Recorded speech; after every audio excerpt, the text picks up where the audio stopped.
Je souhaiterais lire l'amendement, ça sera fait, et puis ça permettra quand même de prendre un certain nombre d'axes qu'on a souhaité développer dans cet amendement.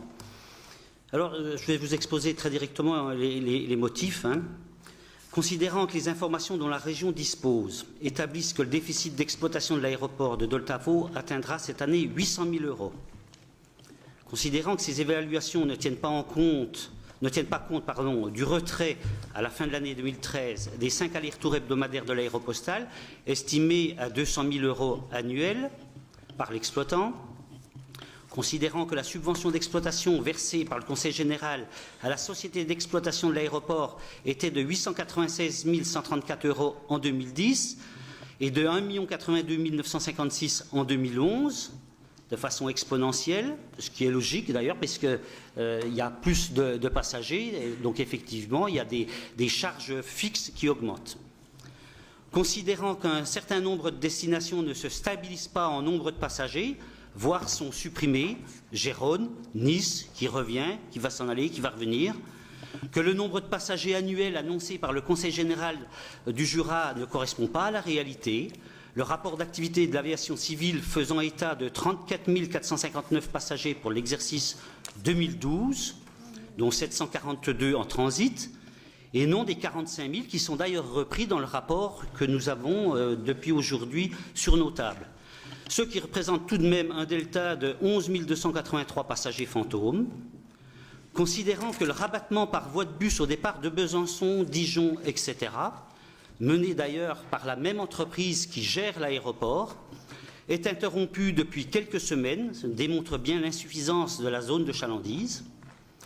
Considérant que Madame la Présidente avait, lors de l'Assemblée plénière de décembre 2012, conditionner une éventuelle aide à la production d'un document affirmant des retombées économiques et touristiques, et qu'à ce jour, nous n'en ayons pas connaissance.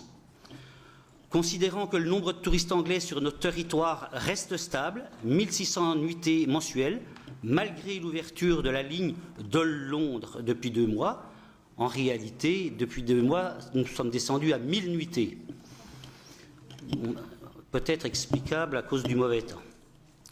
Considérant que pour un même nombre de rotations et avec un nombre de passagers supérieur, soit 42 160 passagers, l'aéroport de Dijon affiche régulièrement des déficits et que les collectivités, dont le Conseil régional de Bourgogne, ont été amenées à couvrir ces déficits au-delà du million d'euros.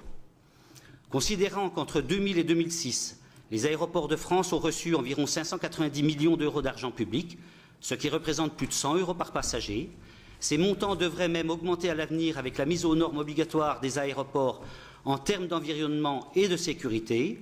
La région Franche-Comté sera probablement sollicitée à un niveau encore supérieur dans les années à venir. Je vous rappelle par la même occasion que le département du Jura a supprimé un rapport la semaine dernière qui annonçait donc 5 millions d'investissements dans cet esprit de mettre en conformité la plateforme.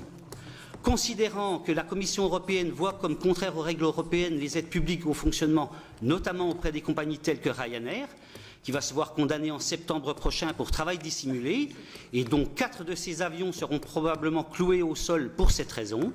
Ryanair est la compagnie qui assure le plus de rotations sur le site de Tavaux. Considérant qu'il est injuste de faire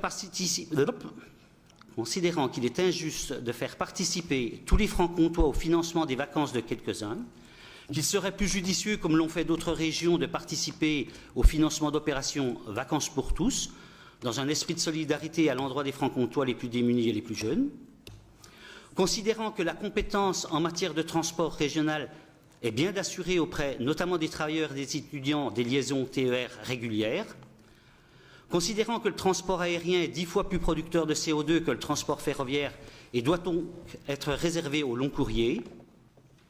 Considérant que l'exploitation de petits aéroports va à l'encontre des plans climat-territoriaux et des efforts demandés dans le débat national de la transition énergétique souhaité par le gouvernement, considérant que l'État, y compris lors de l'intervention du président de la République dimanche 16 juin, demande à l'ensemble des collectivités de contenir les dépenses publiques, considérant qu'en termes d'aménagement du territoire, le département du Jura marque un déficit par rapport à l'ensemble de la région, notamment au vu de la desserte ferroviaire.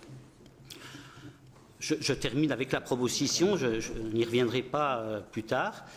Donc, proposition, le Conseil régional décide de ne pas ouvrir 150 000 € en autorisation d'engagement et 300 000 € en crédit de paiement au titre d'une participation au fonctionnement de l'aéroport de Dole-Tavo. Et enfin, d'affecter ces sommes en autorisation d'engagement et crédit de paiement sur la politique transport pour assurer une équité territoriale au département du Jura, notamment pour un ou des arrêts supplémentaires à Mouchard, afin de conforter la ligne Lyria sur tout son parcours franc-comtois, ligne indispensable pour le développement du Jura et du Haut-Doubs. Alors j'ajouterai, parce que nous sommes un peu en flux tendu aujourd'hui, nous avons communication du rapport et de la convention. Je suis plutôt étonné de retrouver une convention étriquée qui a maigri par rapport à la dernière, enfin la convention qui avait été établie à l'automne dernier, notamment en matière de sécurisation vis-à-vis des législations européennes. Alors, je pense que c'est plutôt risqué pour notre collectivité. La dernière convention était plutôt bien bordée à ce niveau-là. Aujourd'hui, celle-ci ne nous semble pas bordée. Alors, je reprendrai sûrement... Il n'y a pas de convention dans le rapport de l'Assemblée plénière, Marc. Oui, mais je viens de dire que depuis ce matin, nous avons le truc. Tu n'as pas je fais une remarque là-dessus. Oui, oui, mais excuse-moi. Voilà, on est en flux tendu, Présidente. Non, excuse-moi, Marc, de te faire remarquer gentiment que ta remarque est déplacée. Nous sommes sur les rapports d'Assemblée plénière, nous ne sommes pas sur les rapports de commission permanente. Oui, d'accord, Madame la Présidente. Mais souffrez que je vous contredise un petit peu. Le rapport devrait accompagner cette DM. Il s'agit quand même d'une somme de 300 000 €. Maintenant, on le sait que le rapport existe et on sait que la convention existe. Je ne peux pas m'empêcher de l'aborder. C'est tout. C'est dans le cadre de la discussion. Décision modificative, on vote les budgets en commission permanente, on les affecte. Hein, donc voilà, il n'y a rien de nouveau sous le ciel de Besançon. Ok, donc Marc, au-delà de la lecture de l'amendement, c'est tout ?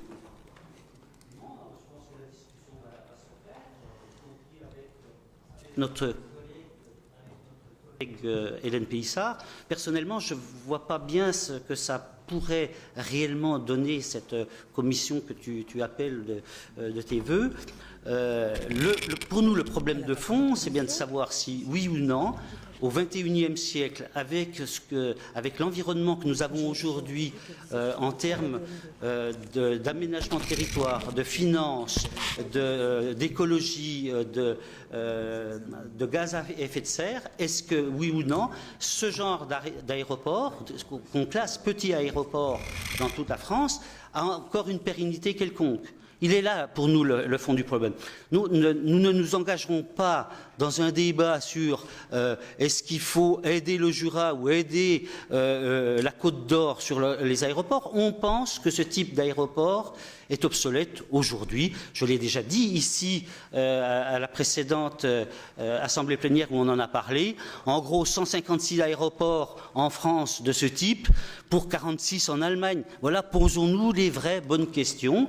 Et avec les contraintes financières que nous avons, nous n'y arriverons pas. Ce que je dis dans l'amendement, c'est que sur ces 300 000, nous n'arriverons toujours pas à compléter, y compris avec les autres collectivités, l'équilibre financier de l'utilisation de cette plateforme. Et plus on met de vols, plus on l'augmente. Et d'ailleurs, les deux aéroports l'ont bien compris, parce que c'est un peu un jeu de cache-cache. Dijon arrête Londres, Dole le reprend, les Dijonnais viennent prendre l'avion à Dole, le prennent plus à Dijon. Dans 6 mois, vous aurez une autre compagnie, c'est d'ailleurs annoncé un petit peu, qui va se mettre à Dijon, qui va aussi faire du Londres. Et à ce moment-là, les Dijonnais prendront plus à Dole, donc l'avion sera... Au lieu d'avoir 50% de remplissage, n'en aura plus que 25. À 25, la compagnie arrêtera et Dijon augmentera. Voilà. Enfin, ça dure comme ça depuis des années. Nous, on pense qu'il faut arrêter le jeu, il faut siffler la fin de la récréation. Merci Marc. Alors Joseph Parnin. Madame la Présidente, c'est un débat compliqué. Hein, c'est pas la première fois.